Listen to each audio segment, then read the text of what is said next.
In the cold night of space, some stars hold secrets. One is Procyon, a binary system, a yellow sun and dying white dwarf, just 11 light-years from Earth.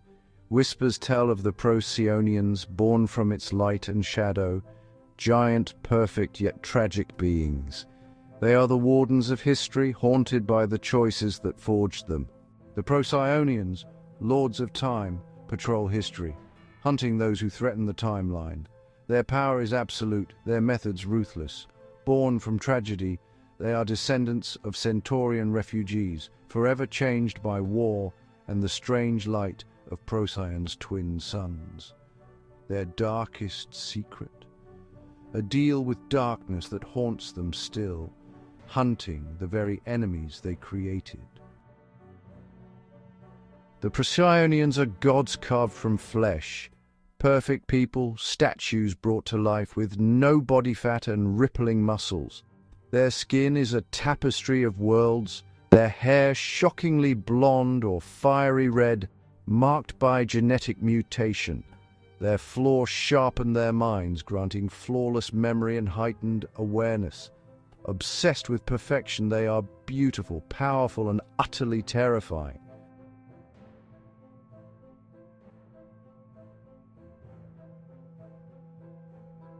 The homeworld of the Procyonians is a planet of breathtaking, gothic beauty.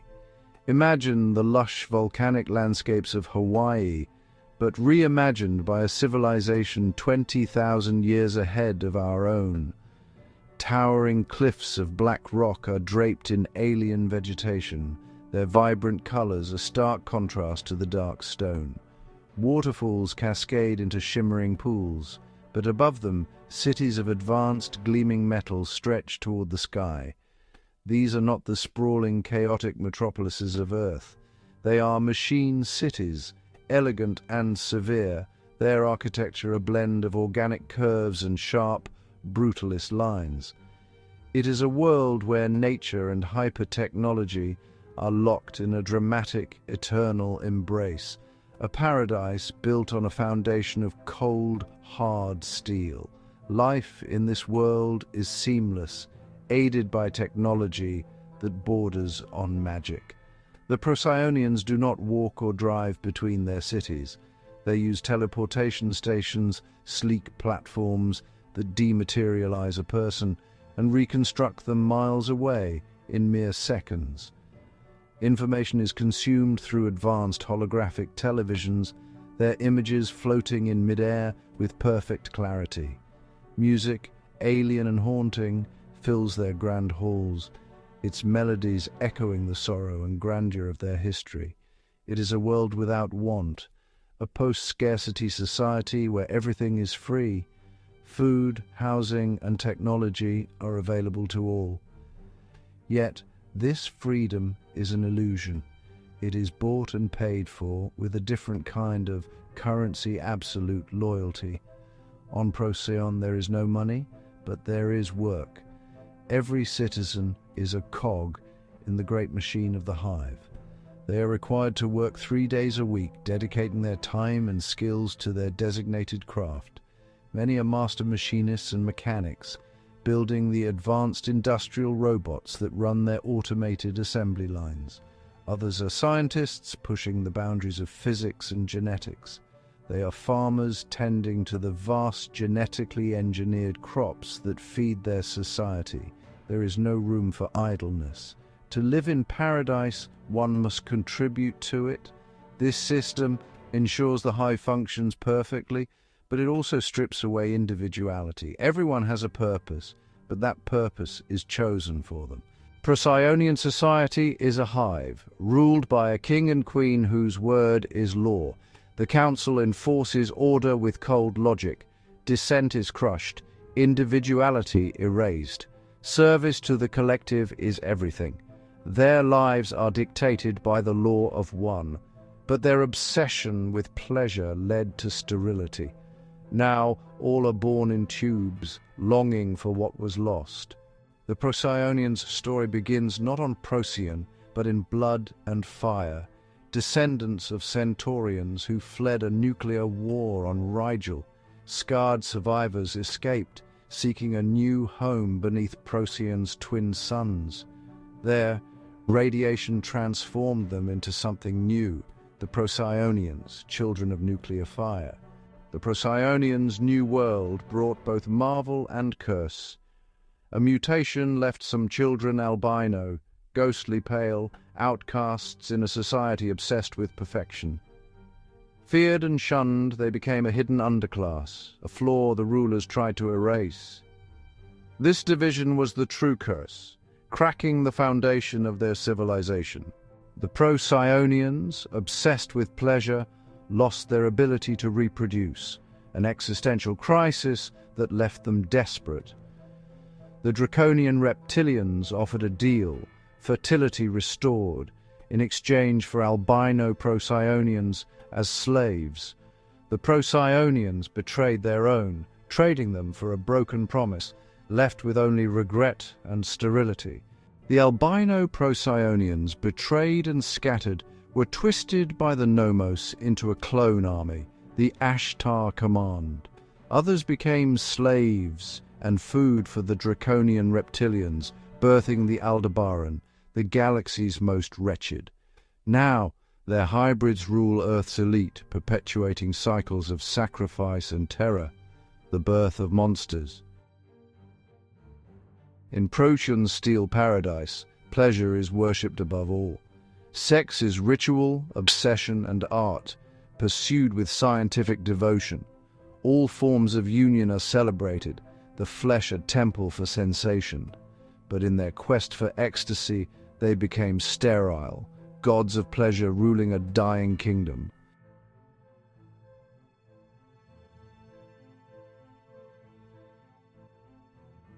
The Procyon, once obsessed with pleasure and perfection, faced a silent extinction. They could no longer conceive. Their paradise became a gilded cage, immortal, beautiful, but unable to create new life. Desperate, they turned to cloning, manufacturing children in vats. No more natural birth, no more soul-deep connection. The act of love became hollow, a ritual stripped of meaning. Their society survived, but their spirit faded. They had traded the warmth of life for the cold logic of machines. In saving themselves from extinction, the Procyonians lost what it meant to truly live.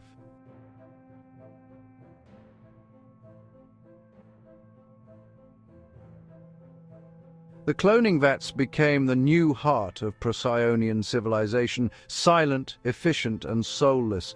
Perfect bodies emerged, but something essential was missing: individuality, passion, a spark of the soul.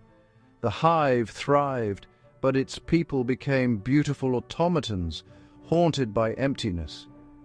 The High Council saw this spiritual decay as a threat greater than extinction. Desperate for meaning, they searched the galaxy for a cure, not for their bodies, but for their spirits. They longed to reclaim the warmth of natural birth and escape their sterile perfection. The Procyonians had become prisoners in their own perfect world.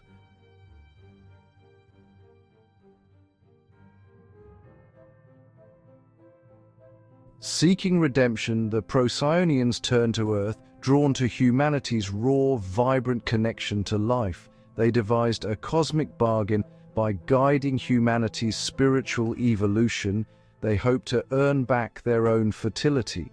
Procyonian souls incarnated as humans, experiencing love, pain, and mortality firsthand.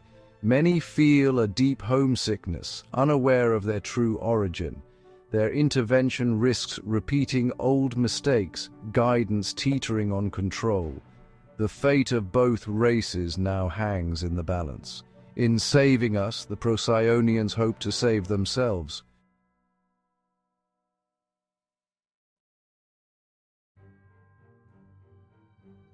Procyonians became the galaxy's master weaponsmiths, trading in annihilation.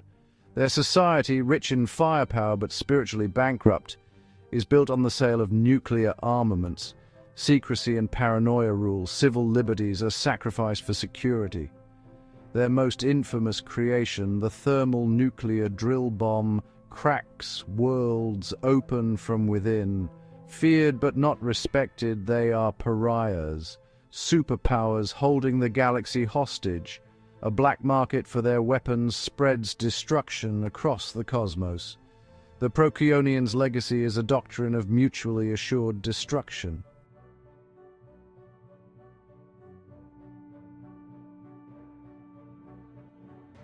The cost of their arms trade is a poisoned world, radioactive soil, toxic skies, dying ecosystems. Advanced technology can only delay the inevitable. Paradise is slowly dying.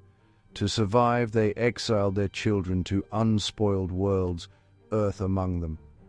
Procyonian exiles settled in the South Pacific and South America, their DNA blending with native peoples. The Melanesians, with dark skin and blonde hair, are living echoes of this secret exodus. The Procyonians are the original Reich. The Procyonians spawn the original Aryans, who were dark-skinned with blonde hair and blue eyes. The term Aryans historically refers to the Indo-Iranian peoples who spoke Indo-European languages and migrated to regions including ancient India and Iran. The children of Procyon are a haunting reminder of a paradise lost.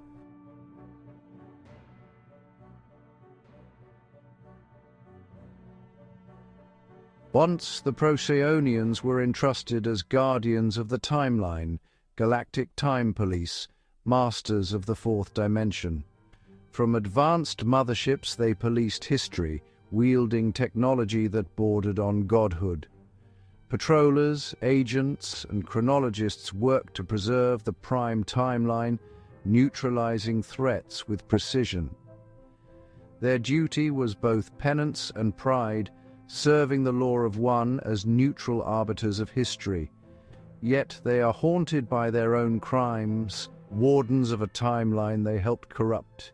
They hunt temporal criminals unable to repair their own past. The Procyonians are forever bound to the history they cannot escape.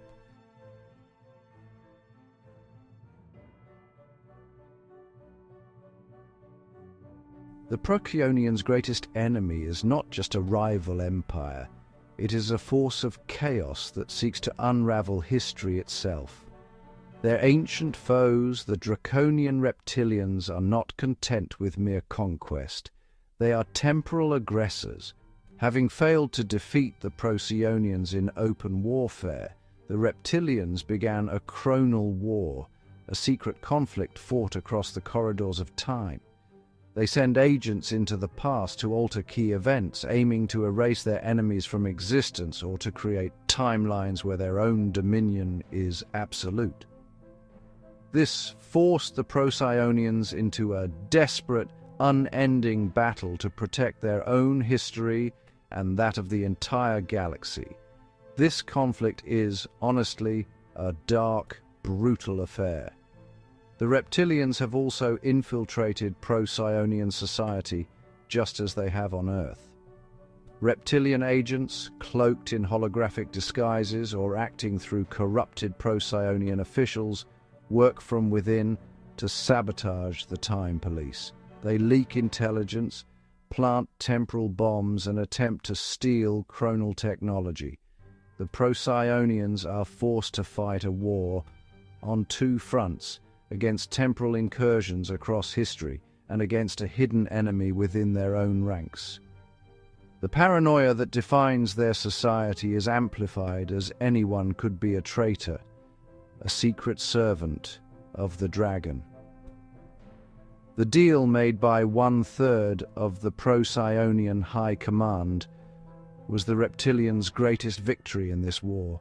By trading weapons and accepting the false promise of restored fertility, these corrupt archons gave the enemy a foothold. The Reptilians did not just gain a slave race in the Alderbarians. They gained leverage, they gained intelligence, they gained influence over a faction of the Procyonian leadership.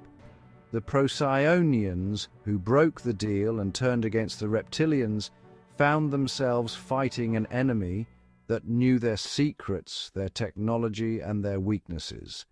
The Time Police now hunt their own corrupted brethren alongside the reptilian agents they serve.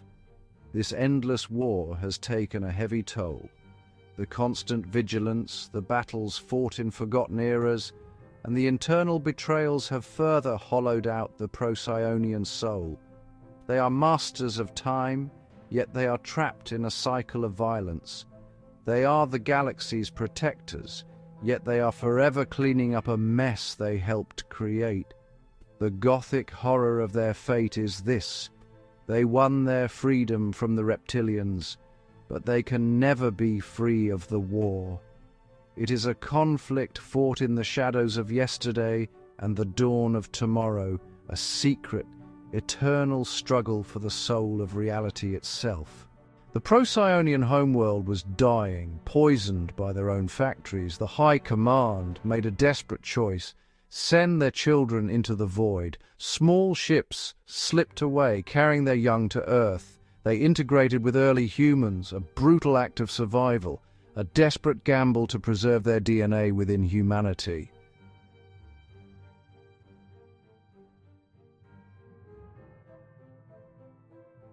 Thousands of years passed. The Procyonian exiles bred with the native populations of Earth. Their advanced genetic code mingled with the raw, evolving DNA of early humanity. Their history became myth, their origins forgotten. But their legacy could not be erased. It was written in the flesh of their descendants.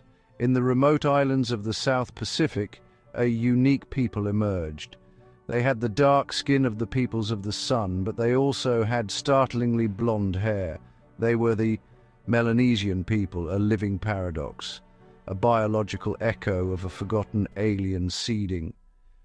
Their appearance is a mystery to science, but it is the living truth of the Procyonian exile.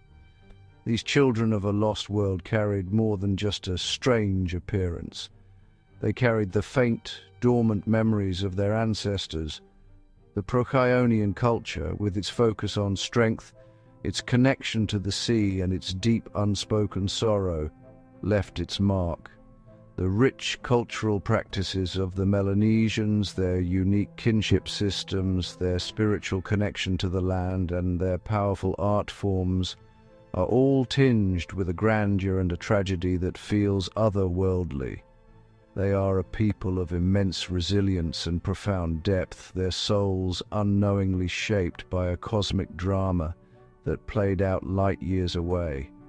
They are the heirs to a fallen kingdom they never knew. Other Procyonian bloodlines scattered across the globe. Some say they seeded the Slavic race, their fair hair and piercing eyes a distant echo of the Procyonian look. Others chose to incarnate directly, their souls born into human bodies to walk the school of emotions. These souls often feel a profound sense of alienation, a homesickness for a world they can't name. They are drawn to order, to technology, and to power, their Procyonian instincts driving them in a world that is not their own. They are the secret children of the stars, walking among us, their true nature hidden even from themselves. The connection between Procyon and Earth is now a tangled web of secrets and sorrow. The Melanesians stand as silent, beautiful proof of an ancient exodus.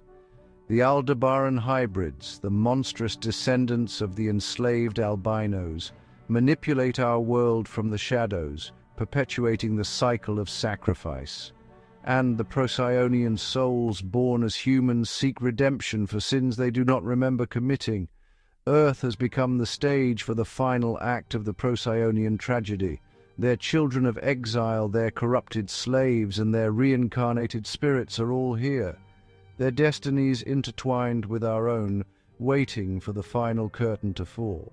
The saga of the Procyonians is a grand Gothic tragedy written across the stars, a chilling epic of a people who touched divinity and fell into damnation, perfect in form, yet scarred by war and betrayal.